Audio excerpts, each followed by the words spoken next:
Iglesia Cristiana La Familia presenta un mensaje a la luz de la palabra. Con el pastor Bernardo Ríos. A continuación.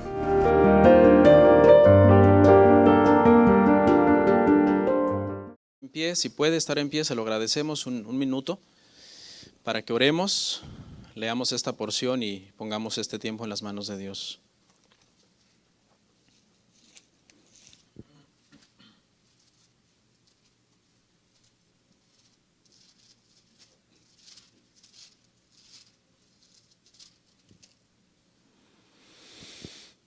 ¿Listos? Dice la palabra del Señor así. Entonces le fueron presentados unos niños para que pusiese las manos sobre ellos, y los discípulos les reprendieron. Pero Jesús dijo: dejad a los niños venir a mí y no se lo impidáis, porque de los tales es el reino de los cielos. Y habiendo puesto sobre ellos las manos, se fue de allí. Oramos. Señor, te doy muchas gracias por esta serie de enseñanzas, de varios temas libres que tendremos estos 3-4 domingos que vienen a partir de hoy. Permite, Padre, que estos temas nos edifiquen, nos desafíen a ser una iglesia bíblica, sana en la fe, un faro de luz en esta ciudad, Señor, porque hay gente que está buscando un lugar donde ser alimentado con tu palabra. Queremos que nos uses en este propósito, Señor. Yo reconozco, Padre, que no soy un gran predicador, pero yo sé que tú eres un gran Dios que ayuda a los pobres predicadores, Señor, como yo. Así que me arrojo en tus manos, te pido ayuda, sabiduría, gracia y fuerza para poder hacer tu obra. Te ruego todo esto en el nombre de Cristo Jesús. Amén. Gracias, hermanos. Pueden tomar su lugar. Nuestro tema, hermanos, el día de hoy se titula Adultos y niños adorando juntos el domingo. Estoy leyendo un libro muy interesante, hermanos, al menos desde el punto de vista cultural. Es la biografía de Billy Graham. Les aclaro que no estoy muy de acuerdo en muchas cosas de cómo era su ministerio y muchas cosas de cómo manejaba él su ministerio. Estoy leyendo su biografía más como por cultura general, por conocer la historia de su vida y cómo llevó este ministerio de tantos años de evangelización. Y he pasado por varios capítulos, pero uno de los capítulos que ha captado mi atención es aquellos capítulos en donde he aprendido que en los 50s y en los 60s todavía sus campañas evangelísticas eran afectadas por la segregación racial. Se ponían todas las sillas, cuando en algunas ocasiones había sillas, porque otras veces también mucha gente estaba en pie en los estadios. Pero en los lugares donde se ponía sillas para todos los asistentes, después de poner las sillas, se calculaba más o menos cuánta gente blanca iba a llegar a la reunión, y ahí se ponía un listón, una barrera que separaba a toda la gente que iba a estar enfrente del listón, que eran las personas blancas, y luego detrás del listón se tenían que sentar todas las personas de raza negra. Y me llamó eso la atención. Digo, wow. Usted sabe, hermanos, que Estados Unidos tuvo precisamente, de hecho, una guerra civil. ¿Verdad? En el país hubo una guerra civil entre el sur y el norte para poder precisamente terminar con el tema de la segregación. Porque la segregación en estos años, 40, 50, 60, hermano, no solamente estaba allá afuera en todas las cuestiones de escuela, en las cuestiones, hermanos, incluso para montar un bus en donde los asientos de atrás estaban reservados para los negros y los asientos de enfrente para los blancos. Pero también la iglesia estaba segregada. Habían iglesias para la comunidad negra, iglesias para la comunidad blanca, y cuando se hacían este tipo de actividades, estas campañas evangelísticas masivas, también los asistentes eran segregados por grupos según su color. Para terminar, hermanos, con la segregación no fue fácil. Usted sabe que se derramó mucha sangre, hubo una guerra. Y bueno, algunos creen que todavía la segregación persiste, ya que ha permanecido de alguna manera este racismo sistémico en el país y que todavía muchos dicen realmente eso sigue existiendo, solo que lo han disfrazado. Personalmente no estoy de acuerdo, pero bueno, ya es otra cuestión que podríamos hablar en otro momento. A lo que quiero llegar, hermanos, es a lo siguiente. Tengo una meta con este sermón y lo que quiero demostrar el día de hoy, hermanos, es que la iglesia sigue estando segregada. Ya no por raza, sino por edades. En aquellos entonces se segregaban las personas según su color. Ahora se segregan las familias. Se hace una separación de la familia el domingo según su edad. Y mi meta al día de hoy, hermanos, es demostrar que tanto bíblicamente como históricamente esto es un error. Me siento como hace 10 años cuando se empezó a reformar la iglesia. Porque hace 10 años me tuve que parar enfrente de toda la iglesia y decirles, hermanos, tengo que reconocer públicamente que hay muchos temas que hay que corregir. Y no se preocupen, vamos a hacerlo con sabiduría, con prudencia, con paciencia. Pero en esta serie de temas que voy a estar dando unos 3, 4, voy a tratar, hermanos, de que como iglesia comprendamos bíblicamente lo que realmente ha practicado la iglesia por siglos, casi por milenios, y cómo llegó un momento en la historia que hubo un cambio y nos hemos acostumbrado y acomodado tanto a ese cambio que prácticamente ese cambio es el que nosotros defendemos y peleamos como si fuera la ortodoxia bíblica. Este va a ser nuestro bosquejo el día de hoy. En primer lugar, les voy a hablar del objetivo del sermón. Allí hice una laminita si la ponen. En segundo lugar, voy a hacer un análisis del pasaje que leímos de Mateo. En tercer lugar, un poco de historia sobre la escuela dominical de niños. Cuarto lugar, vamos a refutar las más comunes objeciones en contra del culto integral. Y número 5, voy a dar unos consejos para un servicio para toda la familia. ¿Ok? Vamos a comenzar entonces contándoles, hermanos, el objetivo de mi sermón, el punto número 1. ¿Ok? Y lo que quiero enseñar, hermanos, quiero demostrar el día de hoy que la mejor forma de llevar a nuestros hijos a crecer en el Señor, a ser adoradores maduros y a ser buenos cristianos, es cuando son guiados por sus padres en un contexto de reuniones, en primer lugar, familiares en sus hogares y en segundo lugar, al estar presentes en el culto general en una reunión intergeneracional de la iglesia. Todos los domingos con todos los miembros de la iglesia de todas las edades. Quiero probar eso hoy con la Biblia, lo quiero probar con la historia. Y quiero demostrar, hermanos, entonces, que este es el mejor método. Yo sé que muchos no van a estar de acuerdo conmigo y está bien, escúcheme. Porque si es bíblico, bueno, al final de cuentas ya no estaría en desacuerdo conmigo, sino en desacuerdo con la Biblia. Creo que hay dos extremos que hay que evitar.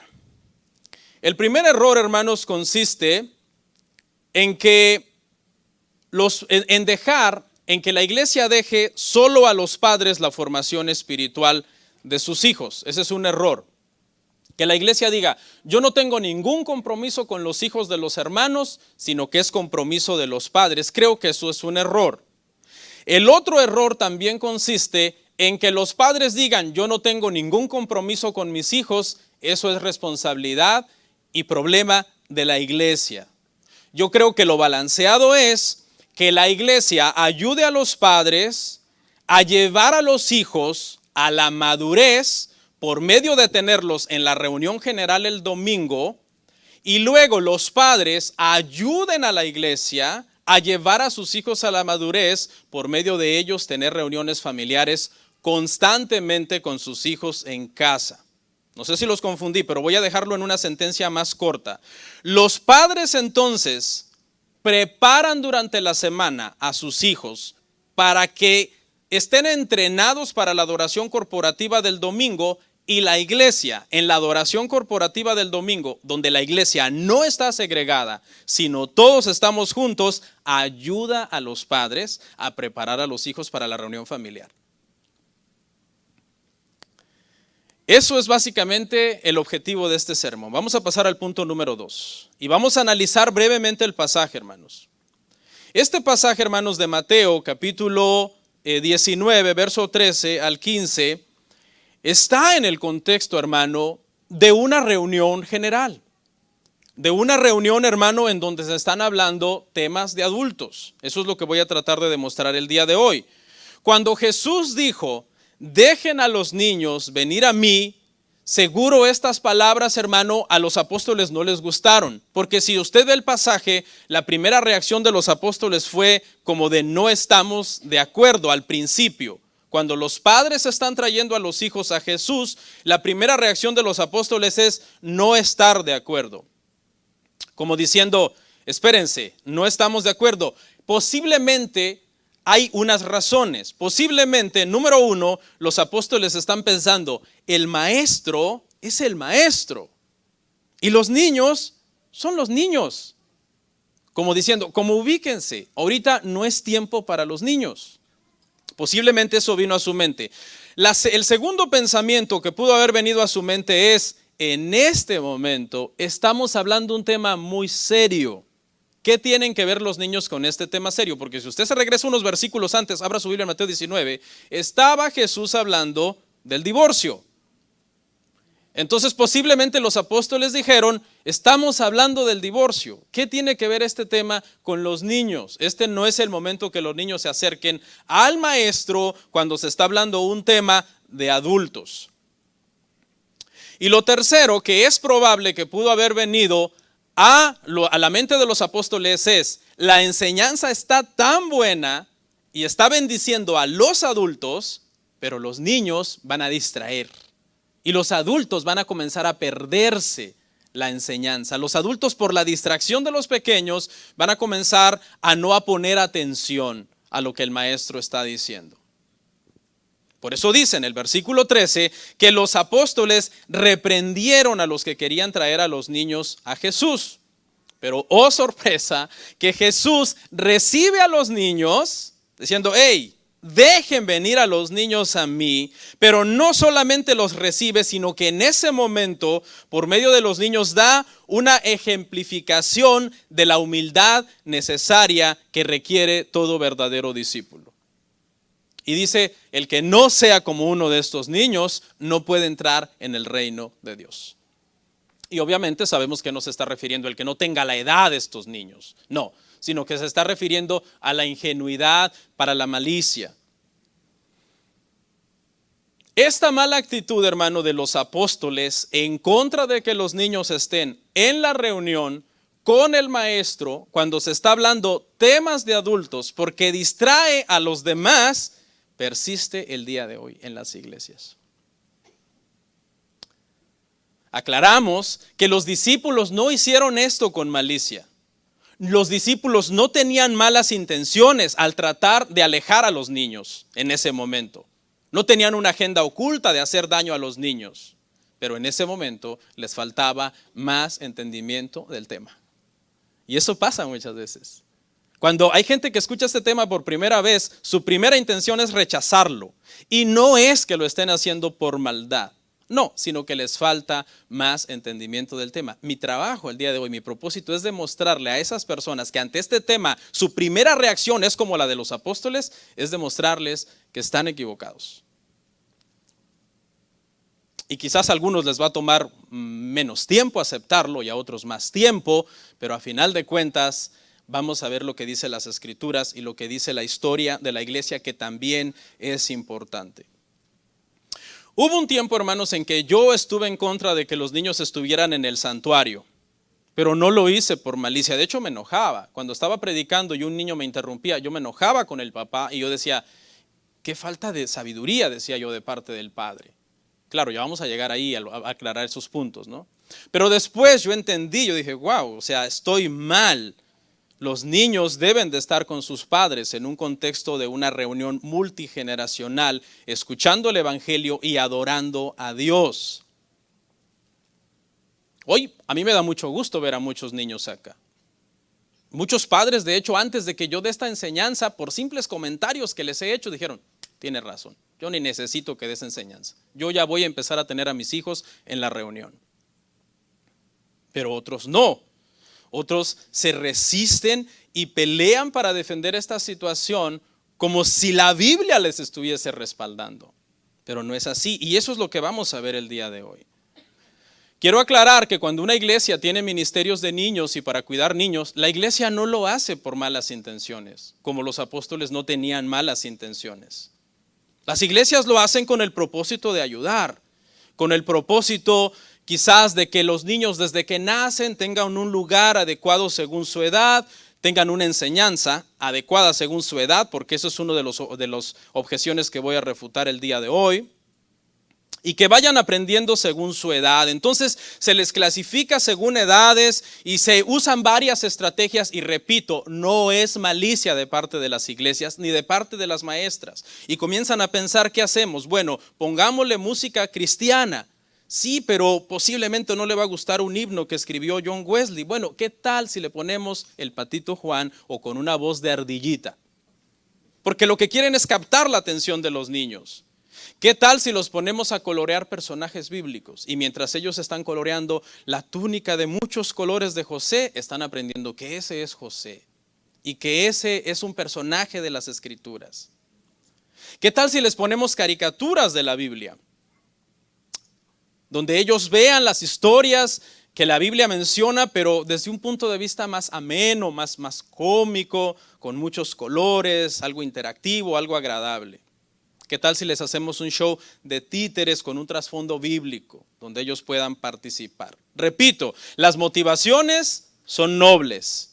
Quieren que los niños estén ocupados mientras sus padres están en el santuario haciendo cosas de adultos.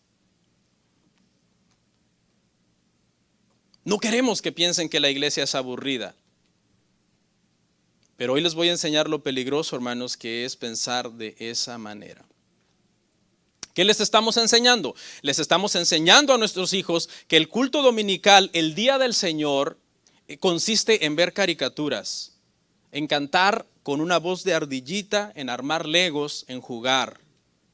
Luego esperamos que crezcan y que pasen al culto de adoración y sepan adorar. No van a saber adorar. Luego esperamos que pasen al culto de los adultos y que conozcan la rica tradición del cristianismo de 2000 años. No la van a conocer. Luego esperamos que salten a los adultos y que sean los próximos predicadores y que están interesados en la evangelización y en la plantación de iglesias y en la extensión de las misiones. No lo van a hacer. Porque lo que hemos hecho es abrir una brecha que los separa de donde está toda la bendición el día del Señor.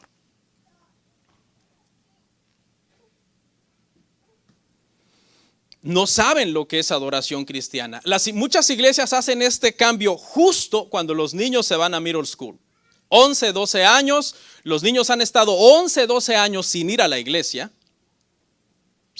Porque la iglesia es esto, la iglesia es el día del Señor, donde está el pueblo del Señor, celebrando la cena del Señor, haciendo las oraciones del Señor, todo lo que tiene que ver con el Señor. Entonces, después de haberlos tenido 11, 12 años alejados de la iglesia, justo en ese momento que ellos se van a middle school y comienza ese proceso de rebeldía, ahí viene la crisis que no tiene ninguna raíz realmente que los vaya a retener. Máxime si los padres tampoco tienen una vida devocional en sus casas. Esta es la realidad, hermanos. Los niños no han estado en la iglesia. Luego los padres dicen esto, cuando el niño tiene 11, 12 años, que comienzan ya a rebelarse y a decir no quiero ir a la iglesia. Y luego los padres dicen esto, no entiendo. Mis hijos han ido a la iglesia desde que nacieron y hoy ya no quieren ir más. No, tus hijos no han ido en sí al día del Señor, en 10, 11 años. Y por eso ahora que está sacando ya su personalidad y que empezaron a hacer lo que ellos quieren, si yo no tengo interés realmente por el culto de los adultos. Además, el culto de los adultos es aburridísimo comparado con las actividades de niños.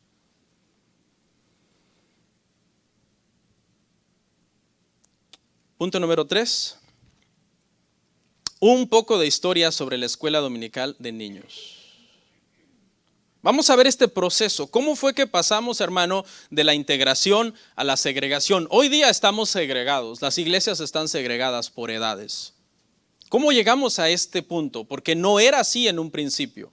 La iglesia no estaba segregada cuando nació, ni en sus primeros 1800, 1900 casi años de historia. ¿En qué momento pasamos de la integración a la segregación? Bíblicamente, usted no va a encontrar la segregación por edades de la iglesia en ningún lado. Lo reto a que la busque. Lo reto. Y no lo va a encontrar. Si trae un versículo, seguramente lo está malinterpretando, viene y lo ayudo a que lo interprete correctamente. Porque no está. Más bien, mire lo que encontramos por toda la Biblia. Vamos a ver varias citas en donde encontramos que la reunión general de la iglesia del Señor, tanto en el Antiguo Testamento como en el Nuevo Testamento, siempre fue de integración. Vayamos a ver varios pasajes. Deuteronomio 31, 12 al 13. Deuteronomio 31, 12 al 13. Ahí está en pantalla, algunas palabras las puse en amarillo que son las que me interesa resaltar. Harás congregar al pueblo, varones y mujeres y niños, y tus extranjeros que estuvieron en tus ciudades para que oigan y aprendan y teman a Jehová vuestro Dios y cuiden de cumplir todas las palabras de esta ley. Y los hijos de ellos que no supieron, oigan y aprendan a temer a Jehová vuestro Dios todos los días que vivieres sobre la tierra donde vais, pasando el Jordán para tomar posesión de ella. Culto de la iglesia, todas las familias juntas, de todas las edades. Otra cita, Josué 8:35. Josué 8:35. No hubo palabra alguna de todo cuanto mandó Moisés que Josué no hiciese leer delante de toda la congregación de Israel y de las mujeres, de los niños y de los extranjeros que moraban entre ellos. Es decir, ninguna palabra se le ocultó a los niños como diciendo, no, este tema no es de niños. No, todas las palabras de Moisés, que Dios le había dado a Moisés, la ley, Josué hizo que los niños también las escucharan. Segunda de Crónicas 20:13, la cita que sigue. Y todo Judá estaba en pie delante de Jehová, con sus niños y sus mujeres y sus hijos. Toda la familia. Cita que sigue, hermanos. Nehemías 12:43.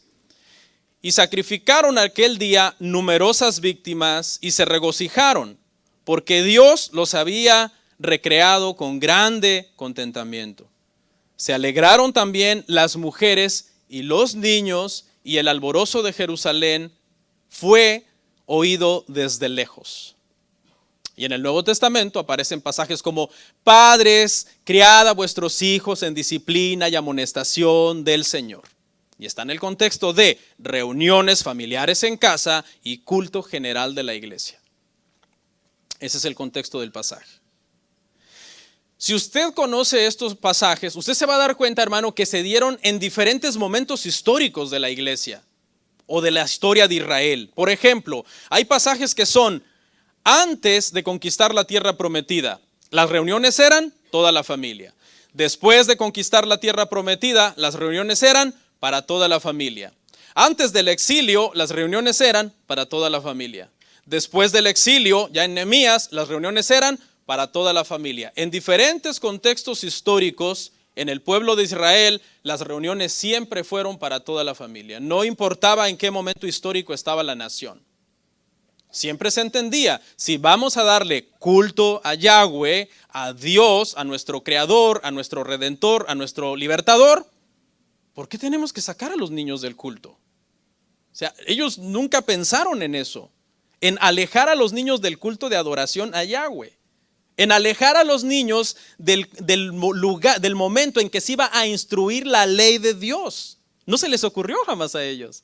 ¿Será que nosotros somos más inteligentes? No, a nosotros se nos ocurrió. Ellos se divierten y no nos molestan y todos ganamos. Esa es la postura que nosotros creemos que es la correcta. Ellos no se aburren y a mí no me distraen. Ningún pasaje, hermanos, de las Escrituras habla de la segregación en la reunión de adoración. La iglesia primitiva y apostólica, por ejemplo, la iglesia no estaba segregada por edades. Todas las reuniones de la iglesia primitiva y apostólica era general, integración familiar. Mencióneme otra época dorada del cristianismo, la época de la Reforma Protestante. Lutero, Calvino, Zwinglio no supieron eso de segregación por edades de la iglesia. Lutero decía cuando predicaba, yo no predico para un grupo de gente altamente educada, yo predico para mis pequeños. Mencióneme otra época dorada de la iglesia, los puritanos. Los puritanos no supieron eso de que era segregación por edades. Los puritanos, una esposa de un pastor puritano decía, no es fácil mantener a los niños quietos, pero nosotros los tenemos en la reunión a partir de su primer mes de nacidos. Y así continúan presentes en la reunión todo el tiempo. La época primitiva, la época de los reformadores, la época de los puritanos, no supieron. 3 épocas doradas en la iglesia, en la historia de la iglesia cristiana. ¿Qué fue lo que cambió? ¿En qué momento llegamos a la conclusión de que había que segregar la congregación el día del Señor? No lo encontramos en ninguna parte de la Biblia, no lo encontramos en ninguna parte de la historia, por lo menos en los primeros 1800 años de historia de la iglesia. ¿Qué pasó? ¿Por qué la iglesia se segregó? Aprendas esto, los cambios en la teología que hubieron en el siglo XIX. El siglo XIX fue crucial para que vinieran muchísimos cambios dentro de la iglesia. Y le voy a mencionar algunos. En primer lugar, hermano, en el siglo XIX dentro de la iglesia se metió el famosísimo movimiento de escuela dominical. ¿Cómo nació el movimiento de escuela dominical? Nació con el propósito de educar a los niños que no tenían acceso a la educación. Los cristianos comenzaron a darse cuenta que niños que no tenían acceso a la educación se les podía educar por medio de enseñarles a leer la Biblia. Qué bueno, gloria a Dios por esa buena intención. Y nació entonces la escuela dominical. ¿Y cuál era el único día que estos niños tenían libres? Era el domingo.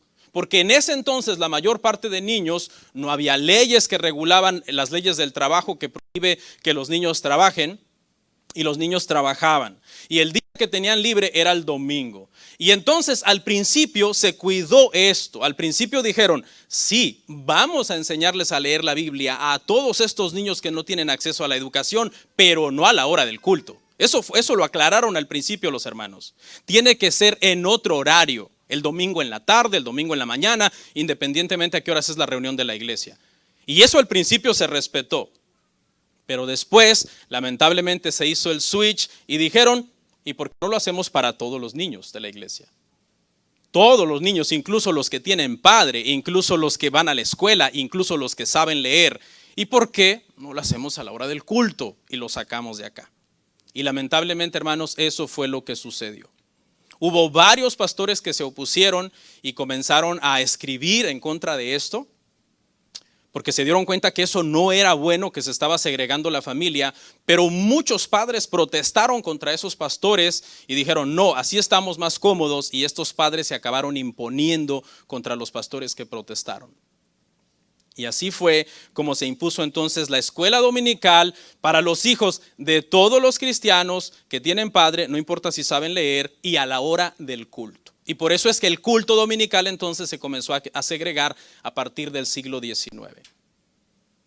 Una segunda cosa que sucedió fue que en el siglo XIX surgió el darwinismo. toda esta teoría de las especies y de la evolución, etcétera, y se comenzó a enseñar entonces por medio del darwinismo que era mejor que los niños fueran educados por edades y que estuvieran un periodo de tiempo en esa edad hasta cumplir ese grado y luego ser pasados a otro grado y a otro grado por edades. Eso comenzó en la escuela secular por medio del darwinismo y luego se transportó a la iglesia cristiana. Entonces ahora, ya no solo es que todos los niños estaban segregados allá atrás o allá afuera o en otro lado, sino que ahora hay que segregarlos entre ellos también por edades, para que podamos adaptar la enseñanza a cada edad. Porque lo que se entiende es esto: ¿cómo le vas a estar enseñando a un niño de 2 años lo de 13 años? Eso es lo que enseña el darwinismo. Y la tercera cosa, hermano, que vino a ser como el último clavo en el cajón, fue que se introdujeron nuevos métodos de discipulado. Con la segregación de la iglesia vinieron entonces estos métodos. Ok, ¿y por qué no preparamos un discipulado especial para hombres? ¿Por qué no comenzamos a preparar un discipulado especial para mujeres? Un discipulado especial para jóvenes, un discipulado especial para niños. La realidad, hermanos, es que hoy la iglesia ha llegado hasta la conclusión de que hasta los empresarios necesitan un discipulado especial. Dice el pastor: el miércoles tengo reunión, pero solo con los empresarios. Si usted es empleaducho ahí, no venga. ¿Ok? Y así fue, hermanos, como entonces también estos nuevos métodos de discipulado comenzaron a segregar la iglesia. La iglesia, hermano, la Biblia no conoce eso de segregar al discipulado. Eso no está en ninguna parte. En el discipulado deben de estar todos los cristianos, de todas las edades, hombres y mujeres. Y yo sé que aquí hay personas que no creen que su hijo puede aprender. Dicen: no, mi hijo, mi hija no pueden aprender. Vamos a ver que eso es falso, hermano. Las escrituras dicen claramente que eso es falso. Al menos en la enseñanza espiritual de darle a nuestros hijos, la Biblia entiende que se les debe dar desde que nacen. Eso es lo que la Biblia entiende. Si usted entiende otra cosa, es posiblemente por toda la influencia cultural a través de la cual usted ha sido ahora sí que bombardeado por toda esa información.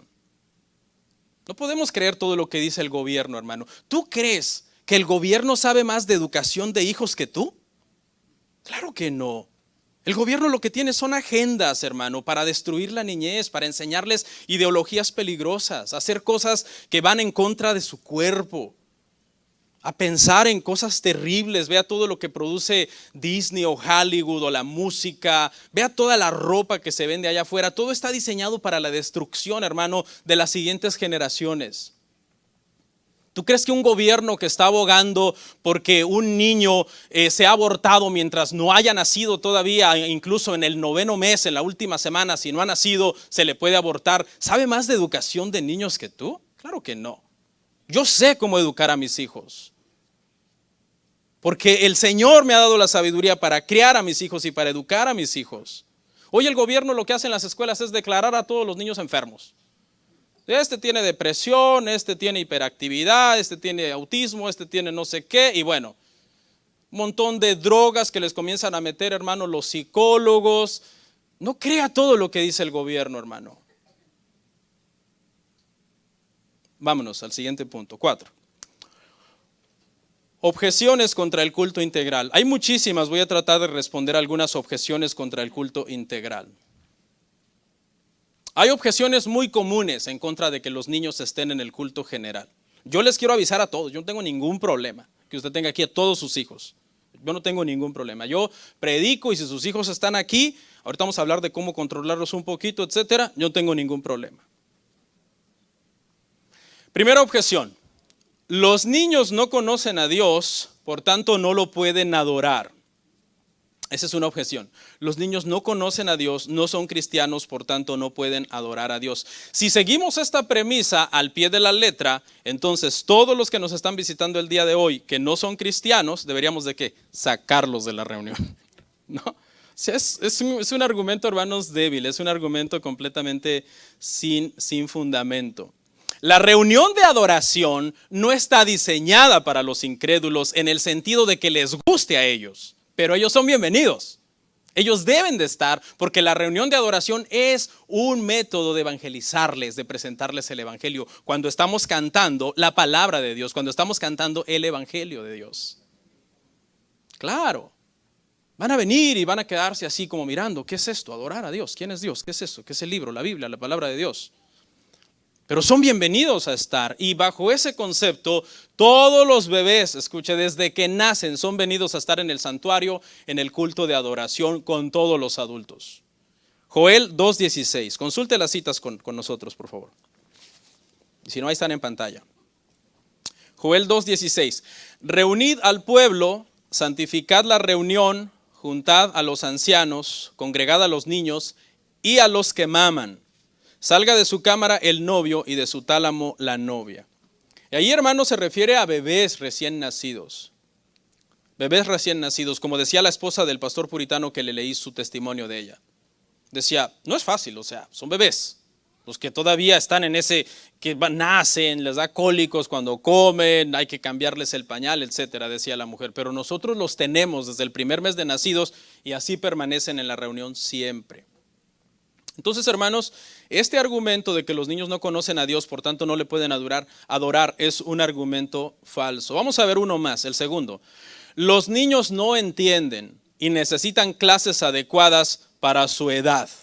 Este es un mito porque esto no es verdad. Esto es completamente falso. A los niños hay que hablarles como adultos, darles instrucciones de adultos desde que nacen. Hola bebé, ¿cómo estás? Te extrañé hoy. ¿Te va a contestar? No, porque el niño no habla. Es que como no me contesta, seguramente no entiende. Si los niños entienden desde el vientre, cuando empiezan a distinguir entre la voz del padre, la voz de la madre, y los médicos aconsejan que se les ponga música clásica para el desarrollo intelectual de ellos.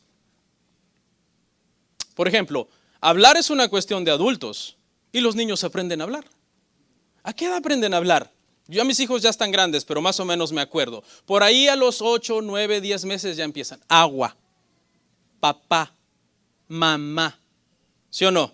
Un año y medio se van soltando, se vuelven unos periquitos. 2 años, 3 años, ¿quién los para? Más bien, niño.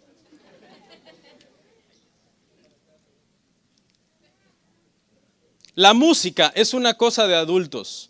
Ponga ahí en internet, niño de 2 años, niño de 3 años, superdotado en música. Así de niños le van a salir. Y usted no sabe ni guitar la tocarra, diría el Chavo del 8. Las matemáticas son complejas y es un tema de adultos. Hay niños genios en matemáticas. Usted no sabe ni cuánto es 2 más 2. Y ese niño hace ecuaciones complejas de mecánica cuántica, a saber qué cosas. 3, 4 años de edad. Niños que son políglotas, 7, 8 años, que hablan 15 idiomas. Y usted apenas diciendo, I'm sorry, sir. ¿Sí? No, pero es que según lo que Darwin enseñó a la iglesia, bueno, primero a la cultura y luego la cultura entró a la iglesia, hay cosas que no son para niños. ¿Qué dice la escritura? ¿Habrá un pasaje que dice que todo lo de la escritura y todo lo que está en la Biblia, aunque sea difícil, es para los niños? Sí, qué bueno que me preguntó. Lea conmigo Salmo 78, 1 al 7. Salmo 78 del 1 al 7 dice, escucha pueblo mío mi ley, inclinad vuestro oído a las palabras de mi boca. Abriré mi boca en proverbios, hablaré cosas escondidas. Hágale highlight a esa palabra, ya se la voy a explicar en el original. Desde tiempos antiguos, las cuales hemos oído y entendido, que nuestros padres nos las contaron, no las encubrieron a sus hijos, contando a la generación venidera las alabanzas de Jehová y su potencia y las maravillas que hizo.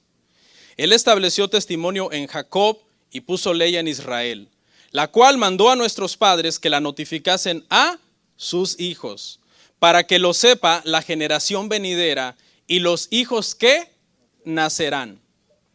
Y los que se levantarán lo cuenten a sus hijos, a fin de que pongan en Dios su confianza y no se olviden en las obras de Dios, que guarden sus mandamientos. Este pasaje, hermanos, es claro y es clave también. La palabra para escondidas, hermano, se refiere a cosas difíciles. Se puede aplicar, por ejemplo, a temas teológicos. Se puede aplicar a cuestiones de acertijos, máximas, proverbios. Eso es lo que significa en el original esa palabra. Dice que desde niños, desde que tus hijos nacen, Dice que los comiences a entrenar en conocer cosas difíciles y tratar de entenderlas. Hay un catecismo para niños que es el Catecismo Bautista, que me parece que consta como de no sé cuántas preguntas, pero Spurgeon hizo un estudio y lo redujo a 82 preguntas. No se asuste con la palabra catecismo, simplemente significa enseñanza, ¿ok? Enseñar a tus hijos. Y Spurgeon hizo un estudio de esas preguntas y la redujo a 82 preguntas. Está muy bueno, por cierto, ese catecismo, ese método de enseñanza a tus hijos, porque es enseñarle teología y doctrina por medio de preguntas. Y me encanta lo que dice ahí, porque dice, nosotros entendemos que hay ciertas palabras que les estamos enseñando a nuestros hijos desde pequeños y que van a ir poco a poco entendiendo más la profundidad de esa palabra. Por ejemplo, le dices expiación. Bueno, por lo menos ya la sabe, ya la oyó. Ahora le explicas qué es la expiación. Y conforme van los niños entonces creciendo y aprendiendo, van afirmando, porque aprendemos, hermanos, por medio de la repetición. Por ejemplo, en lo personal, cuando me toca estudiar un tema teológico difícil, yo nunca acostumbro a enseñarlo la primera vez que lo estudio, sino que hasta que estoy, repite y repite el tema en mi mente, leyéndolo una vez más, escribiendo al respecto, meditando al respecto, hasta que digo, ya lo entendí. Le voy a enseñar, hermano, que este argumento es falso. Este argumento de no enseñarle cosas difíciles a alguien porque no las entiende es falso. Por ejemplo, ¿quiénes de ustedes son bien ágiles para entender la Trinidad? Ninguno. Ahora, supongamos que un día usted viene y me dice, pastor, explíqueme la Trinidad. No, usted no entiende, quítese. No, hermanos, el hecho de que alguien en sus capacidades no entienda algo no puede ser necesariamente según su edad. A lo mejor hay un niño de 11 años que hace un estudio de la Trinidad y llega a comprender, no exhaustivamente porque es imposible, porque la doctrina de la Trinidad es un misterio, los misterios no se pueden entender exhaustivamente, pero a lo mejor dice, bueno, hay un solo Dios, hay 3 personas en la Biblia que son llamados Dios y esas 3 personas son 3 personas diferentes, dice el niño de 11 años. Y viene un hombre de 40, hermano, explíqueme si es, ¿cuántas personas son? ¿Una esencia o 3 personas? Y me dice lo contrario, me dice, no, son 3 esencias y una persona. ¿Sí ve? No es una cuestión de edad también. Muchas veces es una cuestión simplemente de mero entendimiento, en donde hay personas que tienen más capacidad unas que otras. Pero nosotros automáticamente, porque los niños son niños, ¿qué hemos hecho? No es para ellos. Automáticamente los hemos descalificado diciendo, eso no es para ellos, porque ellos no lo entienden. Oh, pues ¿cómo lo van a entender si no se lo enseñas? A ver, explícale a tu hijo la unión hipostática, que Cristo Jesús es una persona con 2 naturalezas, es verdadero Dios y verdadero hombre. ¿Tú como adulto lo entiendes exhaustivamente? No. ¿Y ya por eso no se lo vas a explicar a tu hijo? Claro que no, vas a hacer lo mejor que puedas para explicarle a tu hijo la doble naturaleza de Cristo. Y al final los 2 van a quedar igual, pues no lo alcanzamos a entender bien. Ningún niño, mire esta premisa, según la Biblia, ningún niño es demasiado joven para la exposición a la palabra de Dios. Ningún niño. Y conforme se repite y repite, lo van aprendiendo mejor. Vamos a ver la tercera objeción. Nada más son 3, hermanos. 3 objeciones, luego pasamos al punto 5. Los niños distraen a los adultos en la reunión general. ¿Ok? Los niños son niños, hacen algunas cosas que son de niños, dependiendo de la educación de sus padres. Por ejemplo, le hago una pregunta. ¿Todos los niños son unos tremendotes en la reunión de adoración? No, solo ciertos niños. Solo ciertos niños. Pero el que está en contra de que los niños estén en la reunión lo exagera. Dice, no, todos los niños se portan mal, distraen a los adultos. Y lo hacen ver como un gran problema. Dicen, ni los niños salen bendecidos porque ellos ni entienden, ni es un lugar adecuado para ellos, ni los padres salimos bendecidos porque los niños nos están distrayendo y al final de cuentas ni atención pusimos. ¿Ah, sí? ¿Tú no sales bendecido cuando cuando tus hijos se portan mal? Te quiero preguntar, ¿cómo salen los maestros que te los cuidan? ¿Ah? Tus maestros que a veces les toca 3, 4 domingos al hilo porque el que le tocaba canceló venir. Un mes ya sin congregarse los maestros. Le ha tocado 4 o 5 domingos cuidarte a los niños para que tú salgas bendecido. Pero ellos salen arrastrando los zapatos allá por la puerta de atrás. Ya ni quieren ni saludar. Hermana, bendiciones, cállese. Pregunta, hermanos, ¿de dónde sacamos que la iglesia tiene la obligación de ponernos maestros para que nos cuiden a los niños? ¿De dónde sacamos eso? Eso es obligación de la iglesia, qué barbaridad. No tienen un buen programa para niños ahí. Qué desorden hay ahí. O sea, ¿de dónde sacamos? ¿Quién te dijo a ti que el día del Señor, que debes de llevar a tus hijos al culto y tenerlos en el culto, es obligación de otro cuidártelos? ¿Está bien si un amigo te puede ayudar? Claro. Un amigo te puede ayudar, te toca servir, te toca cantar. Algún amigo te puede ayudar. Y quizás hasta lo hace con gusto, dependiendo de quién es tu hijo. Dependiendo cómo has educado a tu hijo. Pero hermanos, bajo esta premisa de es obligación de la iglesia proveerme cuidado para mis hijos, mientras yo duermo en el sermón, mucha gente se va de la iglesia. Si la iglesia no tiene un buen programa de niños, se va de la iglesia. Dice, a mí qué me importa doctrina, yo lo que quiero es que llegue una iglesia y tengan un excelente programa de niños, etcétera. Que me cuiden a los hijos, yo me siento a oír al pastor y ronco a gusto porque el niño no me distrae.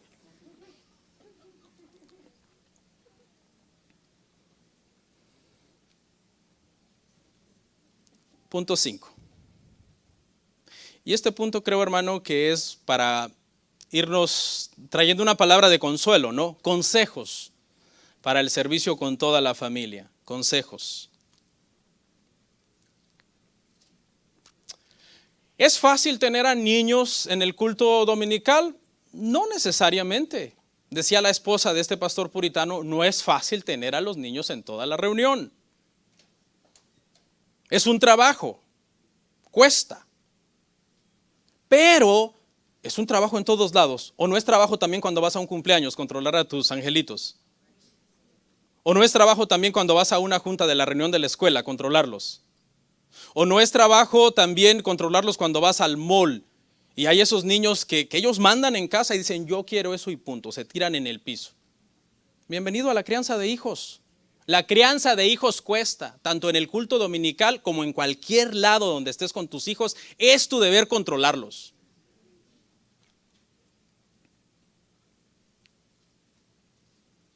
Los padres van a luchar acá en el santuario.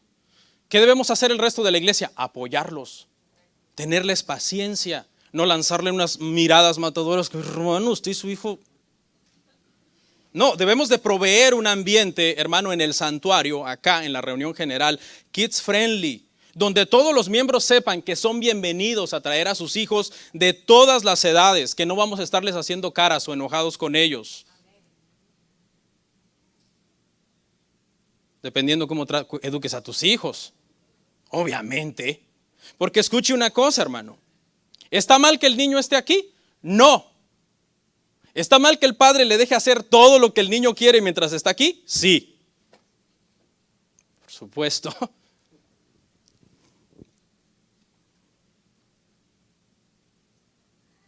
¿Se van a quedar inmóviles y mudos los niños? No, no se van a quedar inmóviles y mudos. Se van a mover. Van a querer hablar. Algunos van a querer caminar, levantarse de su lugar e irse. ¿Qué vas a hacer? ¿Irlo a seguir?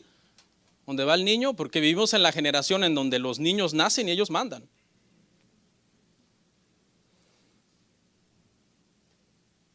Algunos dirán, es imposible controlar a los niños. Eso es falso. A los niños se les puede controlar y debemos de hecho controlarles por su bien. ¿Por qué por su bien? Porque cuando los padres no controlan a sus hijos, esos hijos ¿cómo le caen a los demás? Mal. Los padres que no controlan a sus hijos hacen que el resto de la gente no quiera a sus hijos. Ese niño es insoportable. Y muchas veces es cierto. Cierto, ya no lo soporta nadie. Y mire lo que sale el padre. Y le quiero enseñar que esto es un error. Porque dicen los padres a veces, fulano sí puede controlar a sus hijos, porque sus hijos son tranquilos. Dice, yo no puedo controlar a los míos, porque los míos son tremendos. Ni digas eso. Porque ¿sabes por qué son tremendos? Por tu culpa. ¿En qué momento perdiste el control de ellos? Ya desde los 8 días de nacido te hacían hacer lo que ellos querían, ahí perdiste el control. Todo padre que dice, yo no puedo controlar a mis hijos porque son tremendos, no se está elogiando a sí mismo. Está diciendo, yo soy un mal padre. Soy un mal padre. Mis hijos son tremendos porque yo soy un mal padre. Dos cosas. ¿Cómo puede la iglesia ayudar a los padres para que tengan acá sus hijos en la reunión general? Voy a hablar así rapidito de cosas que la iglesia puede hacer para ayudarles a ustedes. Número 1, tratar de reservar las sillas de atrás para los niños que de repente se portan más mal. ¿Ok? Yo sé que a muchos padres les gusta sentarse enfrente. Eres bienvenido si tu hijo es educado. Tu hijo lo controlas, no es un robot que lo apagas y se queda muerto ahí 2 horas. No, pero dentro de lo que cabe tú mandas, no él. Tú mandas. Porque yo no sé si se ha dado cuenta, hermano, que por ejemplo se sientan ahí dos hermanos y sientan a su hijo y el niño se para. Y la mamá lo sienta y el niño se para. Y dice, ¿qué me vas a hacer, mamá? Y la mamá dice, ay, yo no jamás he entendido eso, hermano. Como una persona así como de 6, 7 pies, un chaparrito así de un pie, hermano, lo trae. No, jamás he entendido eso, hermano.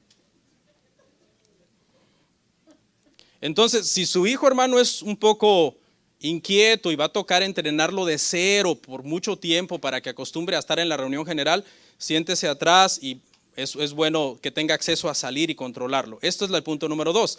Tener un área alterna donde se esté pasando el servicio en vivo con video y audio para que los padres que están atrás con sus hijos que son un poco más inquietos salgan y los controlen. La idea no es quedarse ahí, no. Solamente controlarlos, demostrarles quién manda, quién es la autoridad y traerlos. So pena de muerte. No, con amenaza, ¿no? Vamos a ir otra vez para allá. ¿Estás listo? Vamos a ir allá a oír, a sentarnos. Es momento de sentarnos y oír. Y ya te lo traes otra vez. ¿Por qué? Porque estás en ese proceso de estira y afloje entre una lucha de poder para entrenarlo. Si te quedas allá, él te va a ganar todos los domingos. Tercera cosa que la iglesia podría hacer para ayudar a los padres, y en esto sí tenemos que trabajar. Yo estoy dispuesto, espero que todos. Publicar el servicio por adelantado. Es decir, que ya se sepa en la semana qué porción se va a predicar el domingo que viene, qué cantos se van a cantar el domingo que viene y qué porción de la escritura se va a leer el domingo que viene. Entonces, ¿qué hacen los padres durante la semana? Oyen los cantos cuando tienen su reunión. ¿Ok? Cuando se reúnen van a decir, ok, el pasaje que va a explicar el pastor es este pasaje la semana que viene. Yo, chicos, voy a tratar de explicárselo hoy. Vamos a hacer un exégesis de este pasaje, lo vamos a estar estudiando 2, 3 días. Luego, la lista de cantos es esta. Todos los días, después de orar, vamos a poner un himno y vamos a adorar juntos un momento. Vamos a aprendernos los himnos que se cantan dentro de la iglesia. Tal porción es la que se va a leer, así es que muchachos, vamos a leerla antes de que la lean el domingo, a tratar de meditarla, a ver en qué contexto está, etcétera. Eso sería, para mí es un sueño que lleguemos a tener un culto así de organizado. Es un sueño, un culto así de organizado. No va a faltar el que diga por ahí, muy mecánico, no hay espontaneidad, no hay Espíritu Santo. Falso, hermano. Al contrario, los niños van a venir con esa expectativa de decir, cuando empiece la hermana o el hermano a cantar, ese me lo sé. Si en la semana lo estuvimos cante y cante en nuestras reuniones de oración con la familia. Y cuando empiecen a escuchar el sermón y digan, mi papi me explicó esa parte. Eso sí, mi papi es mal exégeta porque está mal. ¿No? Eso sería ideal. Muchas iglesias así funcionan. Así funcionan. El culto es por adelantado, está programado ya. Y durante la semana toda la familia entrena al culto. El sermón que se va a predicar, todos los cantos que se van a cantar, la lectura de la Biblia que se va a leer. Y vienen, ¿con qué viene la familia? Con expectativa. Vienes con esa expectativa. Por ejemplo, algunas veces yo le pido un canto a un hermano, no a una hermana. Les mando un canto, les digo, por favor saquen este canto y se lo mando. Y cuando lo cantan yo estoy con esa expectativa. Digo, oye, el canto. Ya para eso ya lo estoy oyendo yo bastante en YouTube. Ya lo canto con ellos y me lo sé. Pero eso es lo que vamos a generar también, hermano, en los niños. Algunas otras cositas, como por ejemplo los que predicamos, deberíamos tener cuidado del tiempo, del vocabulario, para no ser tan técnicos teológicamente y no tan largos también. Porque tenemos entendido que de todo el culto, si el culto dura, en esta iglesia el culto dura 1 hora y media, ¿ok? De todo ese culto, ¿cuál es el tiempo que más se va a batallar con el niño? El de la predicación. Porque cuando está la alabanza, 35, 40 minutos de alabanza, todos estamos parados. Enséñale a sus hijos a ponerse enfrente de usted, a estar cantando, aprendiéndose los cantos, que si llegamos a ser tan organizados ya se los van a saber, y todos vamos a salir bendecidos. Y por último, sugerencias para los padres. Esta fue, el punto anterior fue, ¿qué cosas puede hacer la iglesia para ayudar a las familias? Ahora, ¿qué cosas pueden hacer las familias? Primero, prepare toda su semana apuntando al día de los jefes de la semana. ¿Cuál es el jefe de jefes de la semana, hermano? Hablando de los días. El domingo. El domingo es el jefe, y esto es algo histórico, de todos los días de la semana. Toda nuestra semana debe estar organizada apuntando al domingo. ¿Qué es lo que usted va a hacer? Usted va a practicar la reunión con su familia, lunes, martes, miércoles, los días que pueda. A veces se puede un día sí, un día no, 2 sí, 3 sí, etcétera. ¿Qué va usted a hacer? Estamos apuntando al domingo. Hoy tenemos estudio bíblico, esta es la porción que vamos a leer, estos son los cantos que vamos a cantar y esta es la oración que vamos a hacer al final. Estas son las peticiones por las cuales se ha estado orando en la reunión de oración. ¿Ok? Eso se debe hacer. Todo, lunes a viernes. ¿Qué día es bien importante? El sábado es bien importante. Hay que ¿qué? Acostarse temprano, preparar todas las cosas que se van a llevar el día después y luego el domingo levantarse temprano, ir a la iglesia. Yo no sé usted, algunos quizás me van a respaldar en esto. ¿Cuál es el día favorito de sus hijos? El sábado, dice. ¿Alguien dijo el sábado? Bueno, tal vez no van a la iglesia. ¿Van a la iglesia regularmente? No, ok. Pero alguien más ayúdeme, personas que van regularmente a la iglesia, ¿cuál es el día favorito de sus hijos? El domingo. Es el domingo, es el día favorito de sus hijos. ¿Por qué? Porque van a la iglesia. Entonces, el domingo temprano, usted los va a despertar y es su día favorito. Muchachos, vamos a la iglesia. Hay que llegar temprano, no podemos entrar haciendo bulla al santuario, tarde cuando ya todo el mundo está cantando o escuchando el sermón. Llegar tarde al culto es una mala costumbre. Les estás enseñando a tus hijos que el culto no es importante, que el día del Señor no es importante, que puedes llegar a la hora que quieras, que la adoración corporativa no importa. De hecho, hay gente que me ha dicho, yo trato de llegar cuando acaba la alabanza, que a mí no me gusta. Yo solamente quiero ir por la prédica, literalmente. Yo le puedo decir los nombres a aquel que no me crea, ¿no?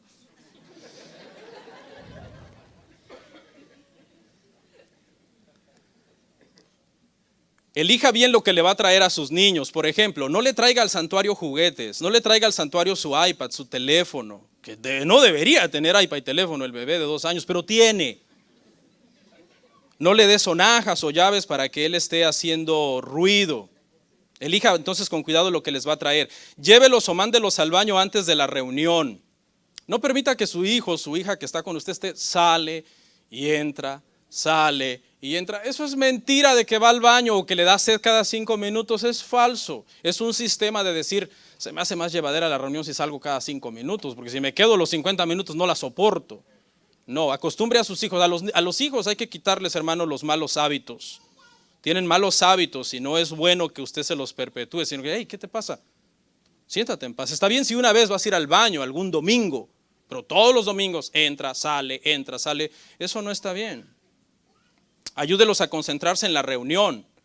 Por ejemplo, dígale, estamos cantando, estamos alabando, puedes aplaudir. Ahorita el pastor está hablando. Cuando alguien está hablando es buena educación, oír, poner atención. No los enseñe a hablar en susurros, porque hay gente que habla en susurro con sus hijos, ¿no? Y dice, no estamos molestando a nadie porque estamos susurrando, pero es que no es el momento de hablar.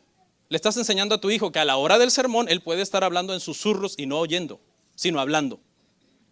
Entonces está bien que de repente 2, 3 veces, pero ¿para qué te vas a acercar a susurrarle? Shh, ahorita no. Ahorita estamos oyendo.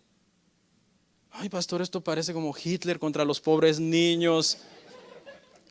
Bueno, precisamente por pensamientos así es que los niños están tan mal educados. Porque la gente se ha ido a un trato de los niños son los ídolos de mucha gente, hermano. Ya no es su hijo, ya es su ídolo.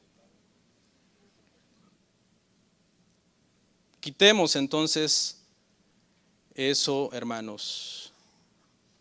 Si pueden tomar notas durante el sermón porque ya escriben, eso es una excelente forma de concentrarse. Motívelos, trae tu libreta y toma notas. Te voy a preguntar al final de lo que predicó el pastor. Si no sabe escribir, bueno, por lo entonces téngala ahí con usted con paciencia, tranquilos. Relájese, órele al Señor, póngase en las manos de Dios. Usted está obedeciendo a Dios y Dios lo va a ayudar. Por último, consecuencias negativas de sacar a los niños. Solamente los leo rapidito. Escuche las consecuencias negativas de sacar a los niños del sermón. Los alejamos de sus padres, que son quienes mejor los pueden cuidar y calmar cuando se necesite calmarlos con autoridad. Tú, maestra, allá, ¿qué vas a hacer cuando el niño se te ponga? ¿Tienes la autoridad de agarrarlo duro? No, porque no eres la madre. Pero tú lo estás alejando del padre, que es el único que lo puede calmar. Entonces después hay que ir a checar el video para que el padre nos crea. Mire, hermano, lo que su hijo hizo. Pues si nosotros se lo quitamos, dejémoselo que él lo cuide, que él lidie con él. Porque yo no voy a poder calmar a un niño que es incontrolable. A final de cuentas, lo único que se le está dando a ese niño entonces es la libertad de ir a hacer lo que él quiere, con quien a final de cuentas lo va a acabar dejando hacer lo que él quiere. Porque no tiene la autoridad de pararlo. Número 2, lo alejamos de la comunión del resto de los miembros de la iglesia. Porque la iglesia de ellos es una iglesia de niños donde nomás conocen a 5 o 6 niñitos que van con ellos a su clase. Y no conocen a los demás miembros de la iglesia. Los cortamos del cuerpo entonces de la iglesia. Número 3, los alejamos de la sabiduría multigeneracional que hay aquí. Aquí hay sabiduría entre los adultos. Y nosotros al sacarlos de los adultos los estamos alejando de esa sabiduría. Número 4, los estamos alejando de los dones. El Señor ha dado dones a su cuerpo en diferentes miembros en la reunión general. Y esos dones no están llegando a esos niños porque esos niños no están en la reunión cuando esos dones están siendo ejercitados. Están allá viendo al patito Juan. Y por último, les estamos mostrando una versión distorsionada del día del Señor. Creen que el domingo es un día de babysitter. Vamos a que nos cuiden, a dibujar, a cantar canciones de las ardillitas, etc. Hermanos, no sigamos el ejemplo de los discípulos. Los discípulos se enojaron en contra de que los niños vinieran a molestar al maestro cuando el maestro estaba hablando cosas de adultos porque temían que iban a distraer a los adultos. Oremos. Comparte, suscríbete, dale like. Gracias por tu sintonía. Hasta la próxima. Bendiciones.